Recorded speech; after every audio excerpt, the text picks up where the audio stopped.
Friends, आपका बहुत बहुत स्वागत है आपके अपने YouTube channel share market with JK. दोस्तों, पिछले वीडियो में हम लोगों ने सीखा था आईपीओ के बारे में। तो आइए सिलेबस में आगे बढ़ते हैं और देखते हैं कि सिलेबस में आगे हमारा है क्या।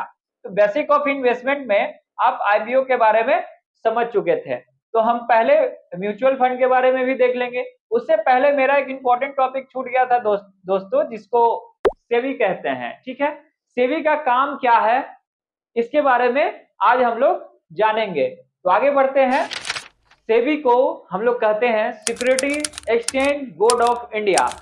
इसका काम क्या है दोस्तों?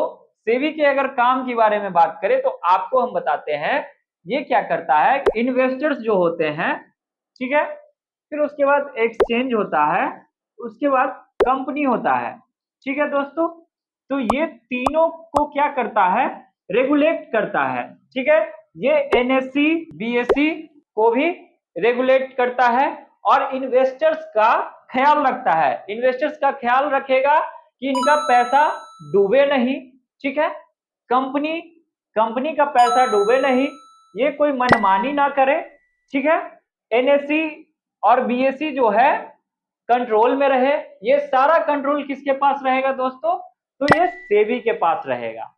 ठीक है, तो सेबी का स्थापना इसीलिए ही किया गया था कि इन्वेस्टर्स और कंपनी और एनएससी बीएससी जो एक्सचेंज है इस पे एक कंट्रोल रखने वाला होना चाहिए, इसलिए सेबी का स्थापना किया गया। होता क्या है दोस्तों, अगर एनएससी बीएससी मनमानी करेगा, इसको कंट्रोल करेगा सेबी। इन्वेस्टर्स का पैसा सही जगह लगे, इन्वेस्टर्स को अच्छा मुनाफा हो, इसके लिए कई सारे रूल्स एंड रेगुलेशन जो पास करेगा वो कौन करेगा? सेबी। जैसे आरबीआई होता है दोस्तों, ये पूरे बैंक को कंट्रोल करता है। उसी तरह पूरे स्टॉक मार्केट को अगर कोई कंट्रोल करता है तो वो है सेबी। तो इस तरह से दोस्तों आप समझ गए कि सेबी का क्या रोल होता है। इसका जो हेडक्वार्टर है दोस्तों, इसका जो हेडक्वार्टर है वो मुंबई में है दोस्तों। ठीक है, सेबी के किसी भी रूल से इन्वेस्टर्स को अगर परेशानी होती है दोस्तों, तो वो कहां जाता है? सेट के पास। यानी सेबी को अगर कोई चैलेंज करेगा तो कौन करेगा? सेट, सिक्योरिटीज एप्लीट ट्रिब्यूनल, इसका फुल फॉर्म है दोस्तों। तो आइए आगे बढ़ते हैं और चीजों को समझते हैं। अभी हम लोग सिलेबस में अगर जाएं तो सिलेबस में हम लोगों का बेसिक ऑफ इन्वेस्टमेंट पढ़ रहे थे, आईपीओ पढ़ लिए थे। आइए उसके पहले म्यूचुअल फंड को समझे। म्यूचुअल फंड में जाने से पहले मैं आपको स्टॉक्स के बारे में नॉलेज दे दूं, क्योंकि अगर स्टॉक को आप नहीं जानेंगे तो म्यूचुअल फंड को भी नहीं जान पाएंगे। ठीक है, तो आइए आगे बढ़ते हैं और समझते हैं स्टॉक्स के बारे में।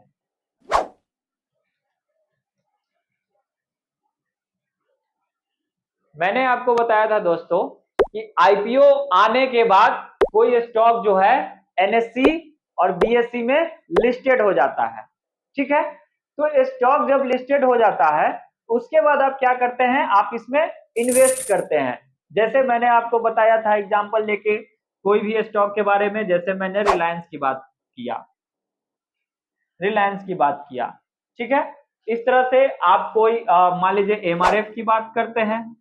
एमआरएफ का टायर फेमस है, जो कि इसका स्टॉक का जो कीमत है 1 लाख रुपए से ऊपर भी चला गया है। तो इस तरह से आईपीओ के बाद अब स्टॉक लॉन्च हो जाता है और आप इसमें इन्वेस्टमेंट करने के लिए तैयार हो जाते हैं। जैसे आपका कोई डीमेट अकाउंट है तो आप उस डीमेट अकाउंट पे जाएंगे और किसी भी स्टॉक को कैसे खरीदेंगे ये मैं आपको समझा रहा हूं। तो अभी मैंने आपको धन अकाउंट का यहाँ पे ऑप्शन दिया है, इसको आप लॉग इन कर सकते हैं अपने मोबाइल नंबर से भी या क्यूआर कोड से भी। तो आइए हम यहाँ पे लॉग इन करते हैं। आप देख सकते हैं दोस्तों, मैंने अपना धन अकाउंट को यहाँ लॉग इन कर दिया है। आप इसको मोबाइल में भी जैसे आप अपना लॉग इन करते हैं लॉग इन कर लीजिएगा। आपको किसी स्टॉक के बारे में जानना है तो आप सबसे पहले यहाँ जाएंगे, कोई एक स्टॉक को आप सर्च करेंगे। जैसे मान लीजिए मैंने बोला एक छोटा मोटा स्टॉक सर्च करते हैं, जैसे इंडियन ऑयल। आप यहाँ देख सकते हैं इंडियन ऑयल कॉर्पोरेशन, जो कि एनएससी में भी लिस्टेड है और बीएससी में भी लिस्टेड है।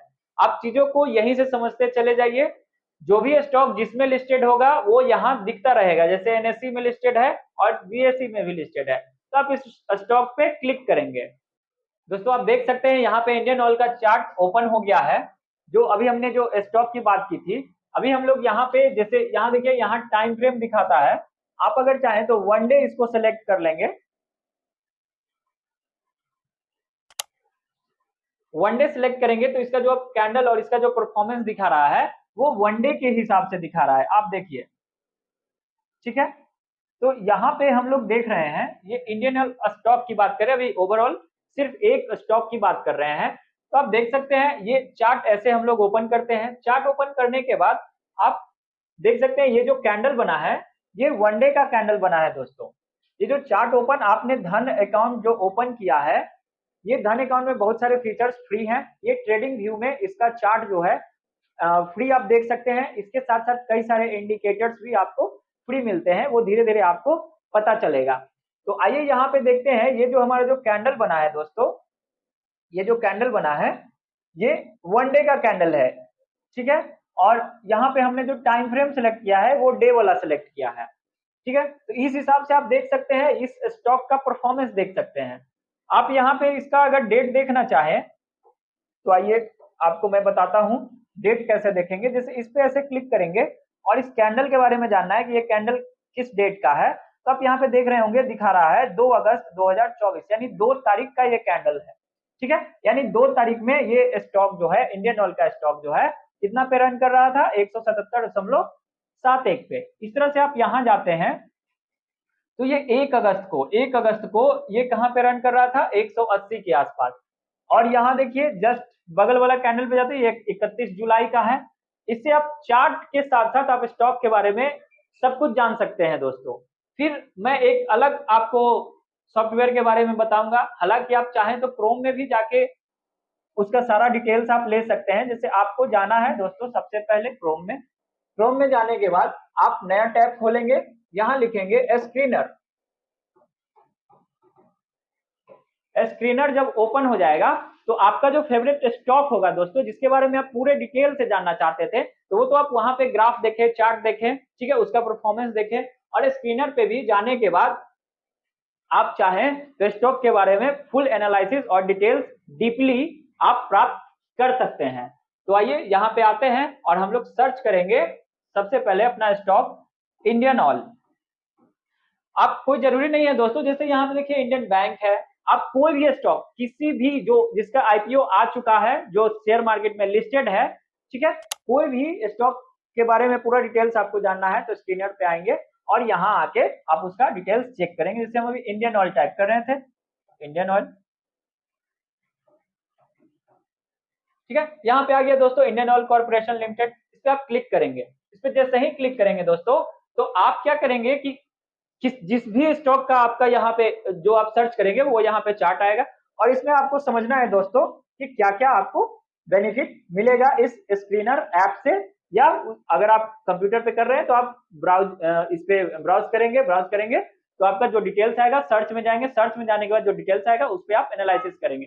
यहाँ पे देखिए दोस्तों आपको दिखा रहा है इंडियन ऑयल कॉर्पोरेशन लिमिटेड, अभी जो इसका करेंट प्राइस चल रहा है वो 177 रुपए चल रहा है। ठीक है, मार्केट कैप ये बहुत ही इंपॉर्टेंट होता है दोस्तों। मार्केट कैप के आधार पे आप समझ सकते हैं ये जो स्टॉक है वो लार्ज कैप में है, मिड कैप में है या स्मॉल कैप में है। इसको भी मैं डिटेल से आपको बताऊंगा, समझाऊंगा। पहले इन चीजों को समझ लेते हैं। ठीक है, तो मार्केट कैप इसका कितना है दोस्तों, ये देखिए करोड़ में है। ठीक है, यहाँ पे इसका जो डिटेल्स दिखा रहा है वो करोड़ में है। इसका मार्केट कैप जो है दोस्तों, देखिए कई दहाई सैकड़ा हजार 10,000 लाख 2,50,355 करोड़ इसका मार्केट कैप है। अब मार्केट कैप क्या होता है वो मैं अभी आपको नॉर्मली समझा देता हूं। जैसे नंबर ऑफ स्टॉक्स और उसको मल्टीप्लाई कर देंगे प्राइस ऑफ स्टॉक, यानी जो स्टॉक का प्राइस है उससे आप मल्टीप्लाई कर देंगे तो आपको उसका मार्केट कैप दिखेगा। और मार्केट कैप के हिसाब से ही ये तय होता है कि ये जो कंपनी है वो लार्ज है या मिड है या स्मॉल है। ठीक है, तो ये मार्केट कैप लगभग आपको समझ में आ गया होगा। धीरे धीरे हम लोग और चर्चा करेंगे, डीप नॉलेज समझेंगे, अभी बहुत कुछ जानना है इसलिए धीरे धीरे समझते हैं। ये देखिए करेंट प्राइस यहाँ भी शो कर रहा है, यहाँ भी शो कर रहा है। हाई और लो की बात करें तो ये जो हाई और लो बताता है, जो अभी प्रीवियस में मार्केट ओपन था, अगर मान लिया जाए आज है 4 तारीख, तो 3 तारीख में अगर मार्केट ओपन हुआ है तो उस दिन हाई और लो, यानी 197 का हाई लगाया था ये स्टॉक, और लो जो लगाया है ये जो सबसे लो जो दिखाता है, मतलब अभी तक का इसका जो लो लगा है वो 85 पे गया है। ठीक है, इस हिसाब से ये पीई रेशियो क्या होता है, ठीक है, बुक वैल्यू क्या होता है, डिविडेंड क्या होता है, ये सब धीरे धीरे मैं आपको समझाऊंगा, क्योंकि अभी बिगिनर्स स्टार्ट है, एडवांस लेवल पे जाएंगे तो डीप हम चीजों को समझेंगे। तो यहाँ पे हम लोगों ने समझ लिया है, आपको अभी बताया कि स्टॉक्स जो होते हैं उसकी जो कैटेगरी होती है वो 3 होती है। ठीक है दोस्तों, कोई भी स्टॉक होता है उसको 3 कैटेगरी में रखा जाता है। पहला होता है लार्ज, दूसरा होता है मिड, और तीसरा होता है स्मॉल। ठीक है दोस्तों, कोई भी स्टॉक जो होता है जो आईपीओ के बाद लिस्टेड हो गया वो 3 कैटेगरी में होता है, लार्ज, मिड और स्मॉल। तो आप इसको जानेंगे कैसे कि कौन सा स्टॉक लार्ज में है, कौन मिड में है, कौन सा स्मॉल में है। तो इसके लिए एक बेहतरीन ऑप्शन मैं आपको बता रहा हूं दोस्तों, आपको जाना है फिर से क्रोम पे जाने के बाद आप सर्च करेंगे, यहाँ पे लिखेंगे एमफी मार्केट कैपिटलाइजेशन। ठीक है, जैसे ही आप सर्च करेंगे दोस्तों, आपका जो सबसे पहला ऑप्शन होगा उस पर आप क्लिक करेंगे। ये जो सबसे पहला ऑप्शन होगा दोस्तों, इसमें आपको दिखेगा कौन से स्टॉक्स लार्ज कैप में है, मिड कैप में है और स्मॉल कैप में है। आपको क्या करना होगा, जैसे अभी जो लिस्ट रिवाइज हुआ है, हर 6 महीना पे लिस्ट रिवाइज होता है दोस्तों, तो अभी जो लिस्ट रिवाइज हुआ है वो जून 2024 में रिवाइज हुआ है। ये क्यों रिवाइज होता है दोस्तों, क्योंकि जो लार्ज कंपनी है वो लार्ज कैप में जितने भी कंपनी है वो 1 से 100 तक ही होता है दोस्तों। ये मैं आपको अभी बता दूं, क्लियर कर दूं कि जो लार्ज कैप होता है 1 to 100 ही होते हैं, मतलब टॉप 100 कंपनीज अगर जो है वो क्या कहलाएगा, लार्ज कैप स्टॉक्स या लार्ज कैप कंपनी। ठीक है, उसके बाद जो 101 से आएंगे, जो 101 से आएंगे कहां तक, 101 से 250 तक, यानी टोटल कंपनी कितनी हो गई, 150 कंपनी जो होती है वो होता है मिड कैप। ठीक है, चीजों को समझते जाइए, क्लियर होते जाएगा। फिर उसके बाद आता है नंबर स्मॉल कैप का,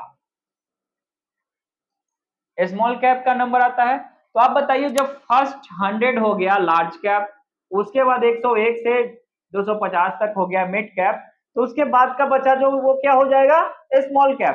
तो कितने के बाद से हो जाएगा, तो 250 के बाद से, तो यानी 251 नंबर से जो कंपनी आएगी वो क्या हो जाएगा, स्मॉल कैप कंपनी हो जाएगा। ठीक है, और हम आपको बताए थे कि large cap, small cap, mid cap को कैसे क्राइटेरिया में बांटा जाता है, उसका जो अभी हम लोग देखे थे, मार्केट कैप के हिसाब से कंपनी को लार्ज कैप, स्मॉल कैप और मिड कैप में रखा जाता है। तो आइए अभी हम लोग इसको डाउनलोड करते हैं और अभी देखेंगे कि जो जून में जो हमारा लिस्ट जारी हुआ है उसमें टॉप 100 कंपनी कौन कौन सी है, उसके बाद मिड देखेंगे, स्मॉल देखेंगे। तो सिंपली आपको क्या करना है, मैंने जो बताया उस साइट पे जाने के बाद यहाँ पे देखिए पीडीएफ का ऑप्शन दे रहा है, पीडीएफ पे क्लिक करेंगे और उसको डाउनलोड करेंगे।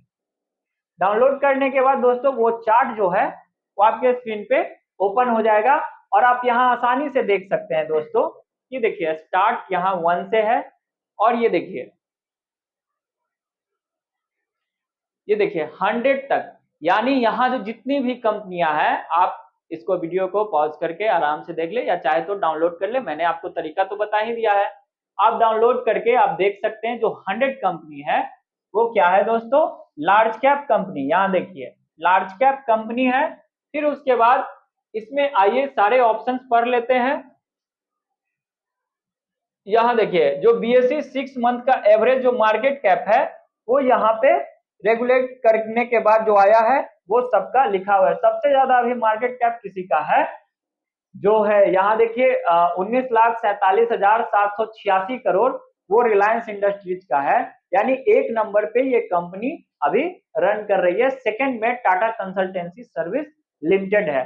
तो मैंने आपको लार्ज कैप कंपनी को जानना सिखा दिया। अब आइए, मैंने बताया था 101 से जो कंपनी स्टार्ट होती है वो क्या होती है, मिड कैप कंपनी। तो आप यहां से देख सकते हैं ये मिड कैप कंपनी है, कहां तक जाएगा, 250 तक जाएगा, क्योंकि 150 कंपनी जो है वो मिड कैप में है। और उसके बाद जो आपका जो कंपनी आएगा दोस्तों 251 से लगभग 5000 से ज्यादा कंपनीज है, वो सारे के सारे जो स्टॉक्स होंगे वो कहां आएंगे, स्मॉल कैप में। तो इस तरह से मैंने आपको large cap, mid cap, small cap clear कर दिया है दोस्तों। स्टॉक्स का नॉलेज लगभग आपको पूरा हो गया है। तो आइए आगे बढ़ते हैं और सीखते हैं। तो इस तरह से दोस्तों आप इस लिस्ट में सर्च कर लेंगे कि कौन सी कंपनी लार्ज है, कौन सी कंपनी मिड है, स्मॉल है। फिर उसके बाद आप क्या करेंगे, अपना डीमेट अकाउंट में जाएंगे। डीमेट अकाउंट में जाने के बाद आपका जो फेवरेट स्टॉक है दोस्तों अपने डीमेट अकाउंट में सर्च करेंगे। डीमेट अकाउंट में सर्च करेंगे, ठीक है। जैसे कि अभी ये चार्ट ओपन है, मैंने आपको बताया था इंडियन ऑयल के बारे में। आप अपना दूसरा स्टॉक जो आपको आपका फेवरेट है, मान लीजिए आपने सर्च किया था रिलायंस इंडिया, तो यहाँ पे रिलायंस इंडिया को सर्च करेंगे। रिलायंस के कई सारे स्टॉक्स हैं, तो उसमें आपका जो फेवरेट है उसको आप सेलेक्ट कर लीजिएगा। जैसे मैंने रिलायंस पावर को सेलेक्ट किया है, ठीक है, देख सकते हैं रिलायंस पावर, मैंने रिलायंस पावर को सेलेक्ट किया। इसका परफॉर्मेंस देखेंगे, ये देखिए मैंने अभी आपको बताया था कि आराम से इस पे ऐसे सर्च करेंगे और देखेंगे कि ये कब का कैंडल बना हुआ है। ये डे वाइज है, यानी एक दिन का ये कैंडल है। आप देख सकते हैं 2 अगस्त 2024 यहाँ दिखा रहा है। अभी जो इसका रेट क्लोजिंग हुआ है दोस्तों आप देख सकते हैं 24.54 पे है। आपको बाई करना है, डायरेक्ट आपके डीमेट अकाउंट में ऑप्शन देता है बाई और सेल का। बाई पे जाइए। बाई पे जब जाएंगे दोस्तों तो यहाँ पे बताता है ट्रेड करना चाह रहे हैं या इन्वेस्ट करना चाह रहे हैं। तो आपको अभी ट्रेडिंग के बारे में मैंने नहीं बताया है, ट्रेडिंग बाद में करेंगे, पहले इन्वेस्टिंग सीख लें। तो यहाँ पे आप इन्वेस्टिंग पे क्लिक करेंगे।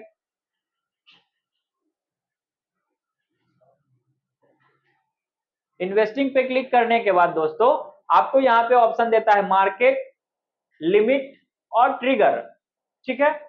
तो अगर मार्केट पे हम जाते हैं तो मार्केट पे जो प्राइस रन करता रहेगा, हाँ एक चीज और आप जान लीजिए, मार्केट ओपन रहेगा उसी समय आप बाई और सेल कर सकते हैं। तो मार्केट का ओपनिंग टाइम है, मार्केट का रनिंग टाइम आपको पता है 9:15 से 3:30 के बीच में आप चाहें तो इसको बाई और सेल कर सकते हैं। इंडियन मार्केट जो ओपन होता है दोस्तों 9:15 में ओपन होता है और 3:30 तक वो चलता है। इस तरह से आप मार्केट पे अगर क्लिक करेंगे तो जो मार्केट रेट होगा उस पे आप यहाँ बाई वाले सिग्नल पे क्लिक करेंगे, बाई हो जाएगा।